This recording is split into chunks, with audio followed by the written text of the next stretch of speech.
الطلاق مرتان، طلاق دو مرتبہ ہے. یہ جو طلاق کا لفظ قرآن نے استعمال کیا نا، اصل میں یہ لفظ طلاق مراد نہیں ہے. اس سے طلاق کے جو ڈکشنری میں معنی ملتے ہیں وہ تو آزاد چھوڑ دینا. تو آزاد تو آپ گھر میں جو ہے نا پنجرے سے کبوتروں کو بھی آزاد کر سکتے ہیں، اس کے لیے بھی طلاق کا لفظ استعمال ہوتا ہے. اور جو ہے آپ غلام کو بھی آزاد کر دیتے ہیں تو اس کے لیے بھی یہ تطلیق کا لفظ استعمال ہو سکتا ہے. لیکن عرب جب بیوی کی طرف نسبت کر کے یہ کہتے تھے نا، تو اس سے مراد ہوتا تھا نکاح کی قید سے آزاد کر دینا.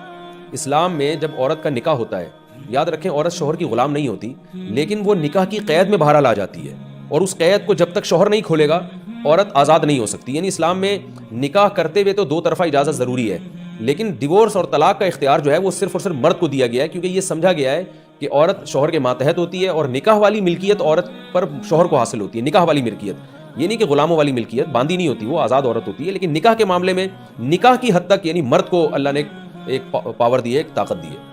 اس میں کیا حکمتیں یہ میرے دوسرے بیانات میں آپ کو مل جائیں گی. اس میں عورت پہ ظلم نہیں ہے بلکہ عورت کا فائدہ اس میں حکمتوں کا بھی موقع نہیں ہے. تو اس لیے ڈیورس کا حق بھی مرد کو دیا گیا ہے. یہاں تک کہ مرد اگر یہ حق اپنی عورت کو دے دیتا ہے، اپنی بیوی کو دے دیتا ہے، تو مرد کے یہ اختیار اپنی بیوی کو دینے سے بیوی کے پاس بھی چلا جاتا ہے، کیونکہ مکمل اختیارات دیے ہیں تو آپ اپنے اختیارات کسی اور کو بھی دے سکتے ہیں. مثال کے طور پر ایک آدمی اپنی زوجہ کو یوں کہتا ہے کہ میں نے تمہیں 1 مہینے کے لیے طلاق کا اختیار دیا ہے، تو عورت کے پاس بھی اختیار چلا جائے گا. اگر مرد کسی اور آدمی کو دے دے کہ میری بیوی کو طلاق دینے کا میں نے آپ کو اختیار دیا ہے، چاہے وہ محدود ہو یا لامحدود ہو، تو دونوں صورتوں میں اس کے پاس بھی اختیار چلا جائے گا. لیکن اس صورت میں بھی جب عورت کو شوہر جب طلاق کا ڈیورس کا اختیار دے گا تو عورت شوہر کو طلاق نہیں دے گی. یاد رکھیں یہ جو غیر مسلموں میں یہ ہے نا کہ بیوی نے شوہر کو طلاق دے دی، یہ اسلام میں نہیں ہے. بیوی شوہر کو طلاق نہیں دے سکتی، وہ دے گی پھر بھی اپنے آپ کو ہی. یعنی شوہر جب بیوی کو دے گا کہ کہے گا کہ میں نے تمہیں ڈیورس کا اختیار دیا، تو پھر عورت کے الفاظ یہ نہیں ہوں گے کہ میں نے آپ کو ڈیورس دی، بلکہ یہ ہوگی میں نے اپنے آپ کو ڈیورس دے دی. یعنی اپنے آپ کو آپ کی قید سے آزاد کر لیا، میں نے آپ کے نکاح سے میں نے اپنے آپ کو آزاد کیا. کیونکہ آزاد عورت ہوگی، مرد نہیں ہوگا. مرد کی ایک نکاح والی جو ملکیت ہے وہ مرد اس سے محروم ہو جائے گا. تو اس لیے عورت ہمیشہ اپنے اوپر ہی طلاق واقع کرتی ہے. یہ جو آج کل ایک کلچر ہمارے معاشرے میں کہانیوں میں اور ڈراموں میں فلموں میں لوگ بتاتے ہیں کہ وہ جو ہے نا دکھایا جا رہا ہے آج کل ڈراموں میں کہ عورت نے شوہر کو ڈیورس دے دی، تو یہ بالکل لفظی غلط ہے. اکارڈنگ ٹو اسلام عورت شوہر کو ڈیورس نہیں دے سکتی. عورت کو اگر ڈیورس کا اختیار دیا بھی جائے گا تو وہ اپنے آپ کو ڈیورس دے گی. تو یہ خوب اچھی طرح سمجھ لیں. تو الطلاق مرتان کا مطلب یہ ہوا کہ عرب میں جب بیوی کو نکاح سے آزاد کرنا ہوتا تھا تو ابراہیم علیہ السلام کی جو شریعت چلی آ رہی تھی اس شریعت کے مطابق ہوتا یہ تھا کہ، اور اسلام نے بھی اس کو باقی رکھا، کہ زبان پر حکم کا مدار رکھا گیا ہے. بہت اہم ٹاپک ہے، اس کو اللہ کرے آپ کی سمجھ میں آ جائیے. زبان پر حکم کا مدار رکھا گیا ہے کہ مرد جب عورت کو اپنے نکاح سے آزاد کرنا چاہے گا، ختم کرنا چاہے گا، تو کوئی بھی ایسا لفظ استعمال کر لے جس سے یہ پتہ چل رہا ہو کہ یہ اپنی زوجہ کو اپنے نکاح سے آزاد کر رہا ہے. کوئی بھی ایسا لفظ استعمال کر لے تو اسلام نے بھی اور زمانے جاہلیت میں بھی اس نے مرد کے ان الفاظ ہی کو معتبر سمجھا جاتا تھا، اور اس کو بہت آسان رکھا گیا ہے. مثال کے طور پر کوئی مرد اگر اپنی زوجہ سے یہ کہہ دے کہ تم میرے نکاح سے خارج ہو، تو بس خارج ہو جائے گی وہ اس کے نکاح سے. کوئی مرد اگر یوں کہہ دے آج سے تم آزاد ہو، تو آزاد کے لفظ میں تو بہت سارے احتمالات ہیں. اگر مرد کی نیت یہ تھی کہ نکاح سے آزاد ہو تو نکاح سے آزاد ہو جائے گی. کوئی یوں کہہ دے کہ تم مجھ پر حرام ہو، اور نیت اس کی یہ ہوتی تھی کہ حرام سے میری مراد ہے کہ جیسے اجنبی عورت مجھ پہ حرام ہے تو تم بھی اجنبی بن گئی ہو، تو بھی نکاح سے خارج ہو جائے گی. یعنی کچھ الفاظ تو ایسے ہیں جن میں نیت کی ضرورت ہے، کچھ میں نیت کی ضرورت نہیں ہے. تو یہ اصل اسلام کا بھی فلسفہ ہے، اور زمانے جاہلیت میں جو ابراہیم علیہ السلام کی شریعت چلی آ رہی تھی وہ بھی یہی تھی کہ مرد جن الفاظ سے بھی چاہے اپنی بیوی کو اپنے نکاح سے خارج کر سکتا ہے، بشرطے کہ ان الفاظ کا جو مفہوم ہے اس مفہوم میں نکاح سے آزادی کا مفہوم آ رہا ہو، یعنی اس کا معنی بھی یہ بنتا ہو. مثلا کوئی شخص اگر اپنی زوجہ سے کہہ دے کہ تو بڑی نالائق ہے، اور بعد میں کہے میں نے جو یہ نالائق کہا نا تو میری نیت طلاق کی تھی، تو طلاق واقع نہیں ہوگی، اس لیے کہ نالائق کے لفظ میں تو کوئی نکاح سے آزادی والا کوئی عنصر پایا ہی نہیں جاتا نا. تو کوئی بھی گالی دینے سے یا کوئی برا بھلا کہنے سے نہیں ہوگی. یعنی ایسے الفاظ استعمال کرے جن سے یہ پتہ چل رہا ہو کہ یہ اس عورت کو اپنے نکاح سے نکالنا چاہتا ہے. تو ایسے الفاظ کسی بھی زبان میں ہو، انگلش میں ہو، پشتو میں ہو، پنجابی میں ہو، سندھی میں ہو، تو اسلام نے انہی الفاظ کا اعتبار کیا ہے. اس لیے اسلام میں صرف عربی میں طلاق نہیں ہوتی، اردو میں بھی ہوتی ہے، فارسی میں بھی ہوتی ہے، انگلش میں بھی ڈیورس کا لفظ ہے اس سے ہو جاتی ہے. تو اب یہ خوب اچھی طرح سمجھیں کہ جیسے ہمارے ہاں بعض الفاظ بعض میننگ کے لیے خاص ہو جاتے ہیں، اصل میں تو وہ خاص معنی کے لیے نہیں تھے، لیکن ان کا استعمال اتنا ہونے لگتا ہے کہ پھر وہ اسی معنی میں استعمال ہوتے. تو ایسے ہی طلاق کا جو اصل لفظ تھا وہ تو تھا کہ آزادی،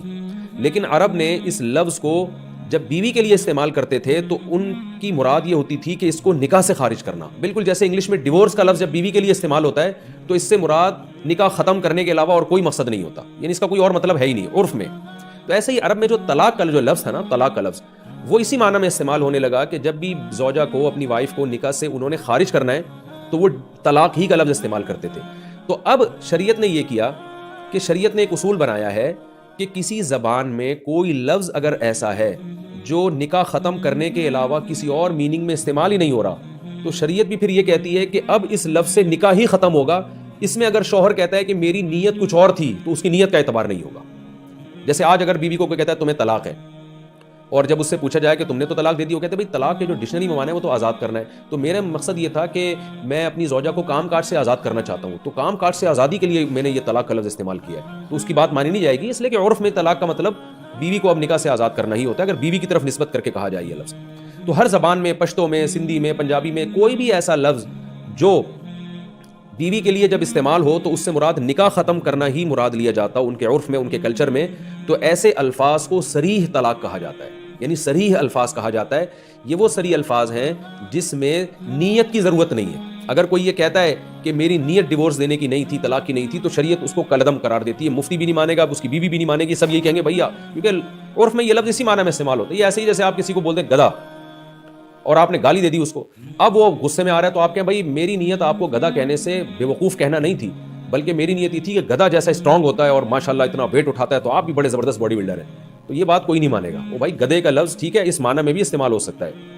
یعنی آپ کی رائے میں, لیکن عرف میں یہ معنی نہیں ہے. لغت عرف کو دیکھتی ہے, لغت لوگوں کے کلچر کو دیکھتی ہے کہ لوگ کس ورڈ کو کس معنی میں استعمال کر رہے ہیں. تو اسلام بھی یہی دیکھتا ہے کہ جو لفظ جس معنی میں, جس قوم میں, جس معنی کے لیے استعمال ہوا ہے, اسلام بھی یہ کہتا ہے یہ اسی معنی میں, اسلام بھی اس کو اسی معنی میں مانے گا.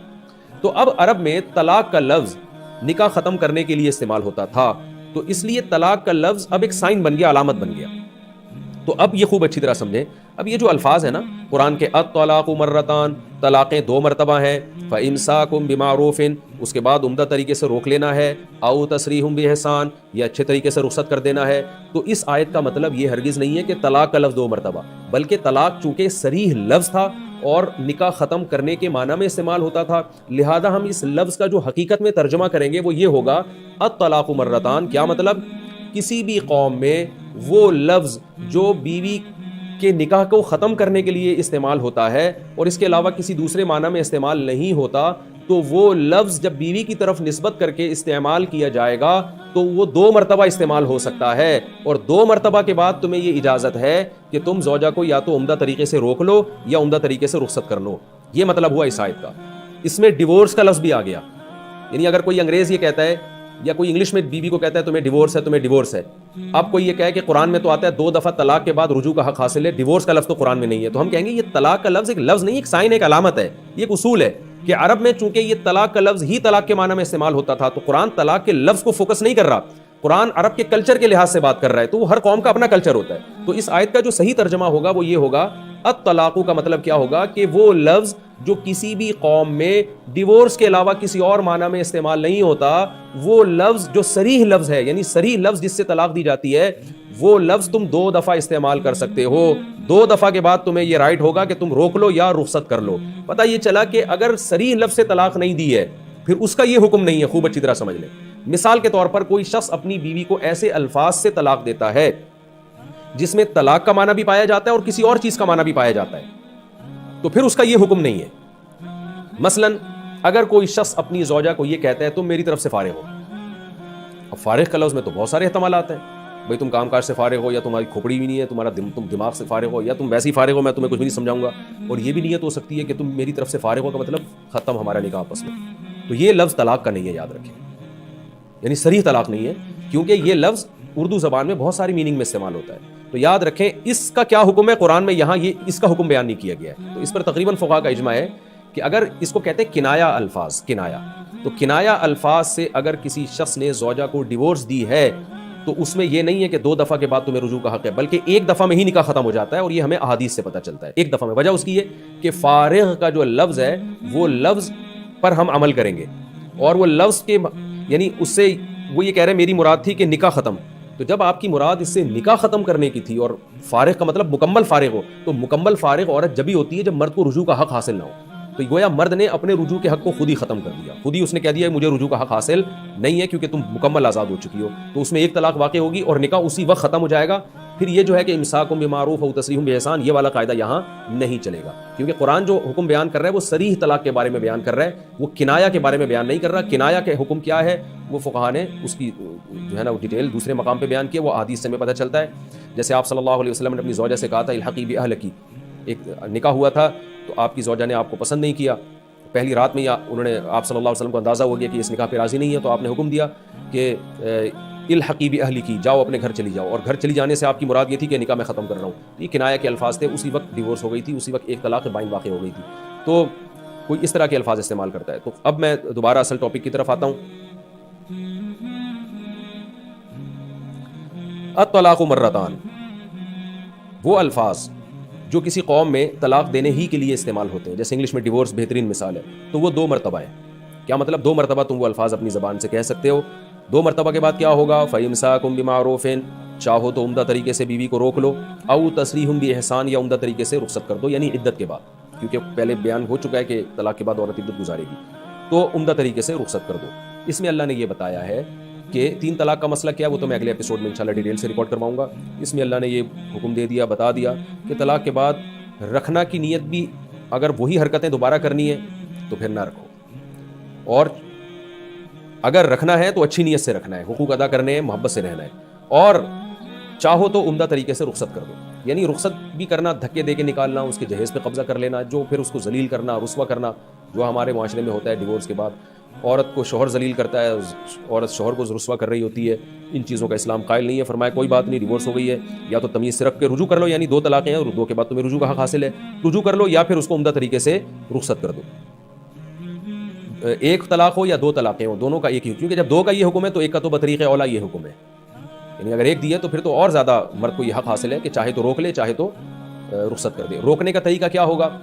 کہ زبان سے کہہ دے میں نے بیوی سے رجوع کر لیا, یا زوجہ سے ہم بستری کر لے, یا بوس و کنار کر لے, کوئی بھی ایسا کام جو صرف میاں بیوی ہی میں ہو سکتا ہے, وہ کام کرنے سے رجوع ہو جائے گا.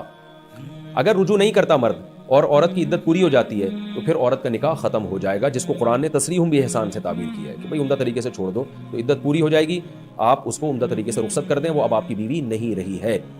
اور جہاں چاہے وہ نکاح کر سکتی ہے. دوبارہ اسی شوہر سے بھی نکاح ہو سکتا ہے, اگر دونوں چاہیں نکاح کر لیں تو کر سکتے ہیں, کیونکہ تیسری نہیں دی ہے, کیونکہ قرآن میں آتا ہے تیسری کے بعد بغیر شرعی حلالہ کے نکاح نہیں ہو سکتا. تیسری سے پہلے دوبارہ بھی نکاح ہو سکتا ہے, اور عدت جب تک پوری نہ ہو تو شوہر رجوع کر کے بھی رکھ سکتا ہے, کیونکہ اس سے پہلے والی آیتوں میں پچھلے رکوع میں بتا دیا کہ وَبُعُولَتُهُنَّ أَحَقُّ بِرَدِّهِنَّ فِي ذَلِكَ, شوہر زیادہ حقدار ہے عدت کے دوران بیوی سے رجوع کرنے کا. یعنی اگر مرد نے 1 یا 2 طلاقیں دی اور عورت نہیں رہنا چاہ رہی تو پھر عورت کو رائٹ نہیں ہے, مرد کو یہ حق دیا گیا ہے کہ وہ رجوع کر لے, بیوی اس کے نکاح سے نہیں نکلے گی.